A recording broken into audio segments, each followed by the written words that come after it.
लेकिन इसके साथ ही आपको उत्तराखंड की खबर बता रहे, जहां पर उत्तराखंड में नगर निकायों को लेकर मतदान हो चुका है।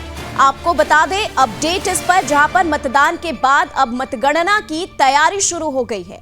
25 जनवरी यानी कि कल वोटों की गिनती की जाएगी। उत्तराखंड के 100 निकायों के लिए मतदान हो चुका है। प्रदेश भर में करीब 66% मतदान हुआ है। रुद्रप्रयाग में सबसे ज्यादा वोट डाले गए हैं और रुद्रप्रयाग में 71.15% वोटिंग हुई है। राजधानी देहरादून में सबसे कम यानी कि 55% मतदान हुआ था। पिछले चुनाव के मुकाबले 3.78% कम मतदान हुआ है। कृष्णा, जानना चाहेंगे कि अब मतदान हो चुका है, 25 जनवरी को रिजल्ट आना है, क्या लग रहा है, क्या तैयारी इस वक्त है और क्या लग रहा है कि क्योंकि वोटिंग प्रतिशत भी जो है वो 3% कम ही देखी जा रही है पिछले बार से।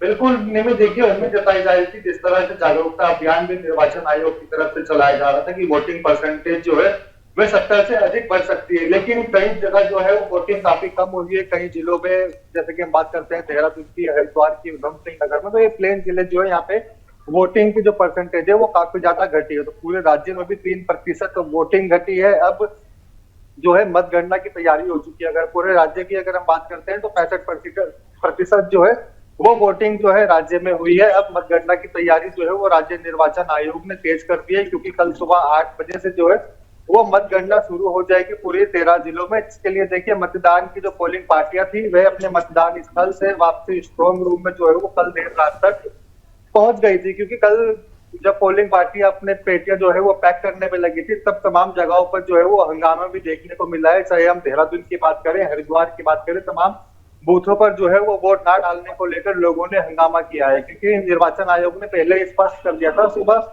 8 बजे से लेकर शाम 5 बजे तक जो है वो वोटिंग जारी रहेगी, और 5 बजे तक जो व्यक्ति एक तरीके से गेट के अंदर आ चुका है उस व्यक्ति की जो है वो वोटिंग करवाई जाएगी। अन्य व्यक्तियों की जो है वो अंदर गेट के एंट्री नहीं की जाएगी। जिन लोगों को एंट्री नहीं मिल पाई थी उन्होंने लगातार जो है वहां पे हंगामा करा है, जिसको पुलिस प्रशासन ने वहां पे बल का प्रयोग करके उनको शांत बुझाया है। जिसके बाद अब तैयारियां जो है वो तेज हो चुकी है। सभी जो 5405 प्रत्याशी उत्तराखंड में निकाय चुनाव के लिए मैदान में उतरे थे, उनकी किस्मत जो है वो मतपेटियों में कैद है, जो कल सुबह 8 बजे से खुलना शुरू हो जाएगी। कल देर रात तक जो है वो स्पष्ट हो जाएगा कि उत्तराखंड की जनता ने किसके सिर पर ताज बनाया है और अपने क्षेत्र में किस किस को अपना नेता चुना है, क्योंकि चुनाव प्रचार में किसी भी पार्टी ने कोई भी कसर नहीं छोड़ी है। चाहे मुख्यमंत्री पुष्कर सिंह धामी की बात करें, भारतीय जनता पार्टी से या हम कांग्रेस पार्टी की बात करें, तो दोनों पार्टी ने ही प्रमुख तौर पर चुनाव प्रचार किया है। अब जनता के ऊपर निर्भर था जो किस्मत उन्होंने कल प्रत्याशियों की जो है वो मतपेटियों में कैद कर दी है, अब जिसके नतीजे कल शाम तक सबके सामने होंगे। निमित बिल्कुल, लेकिन ये थोड़ी चौंकाने वाली बात है कि अगर आंकड़ा देखा जाए तो रुद्रप्रयाग में सबसे ज्यादा वोटिंग हुई है, और अगर राजधानी देहरादून की बात करें तो मात्र 55% ही मतदान हुआ है। यहाँ पर सबसे कम वोटिंग।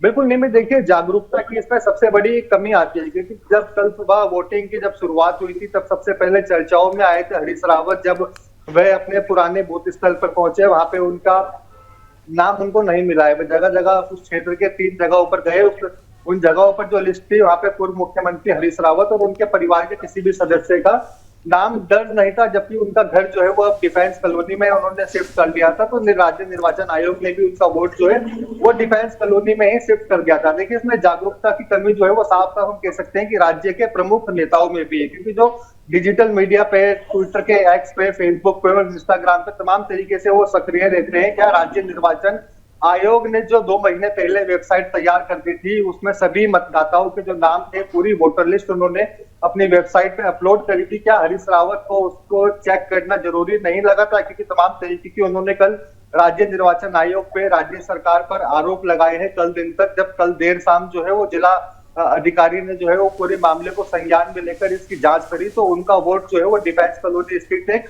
वार्ड में पाया गया। तो ऐसे ही कई लोग जो एक तरीके से जागरूक नहीं थे, उनके कारण जो है वोट वो नहीं दे पाए हैं। ये भी हम कह सकते हैं कि एक बहुत बड़ा कारण है वोटिंग फीसदी कम होने का, क्योंकि राजधानी देहरादून में जहाँ एकदम मौसम साफ था, वहां पे भी एकदम एक तरीके से इतनी कम वोटिंग हो रही है। एक बड़ा सवाल है राज्य निर्वाचन आयोग पे भी कि एक तरीके से जागरूकता अभियान तो चला रहे थे, कहां पर ये फेल हुए हैं जो वोटिंग परसेंटेज और गिर गया है। निमी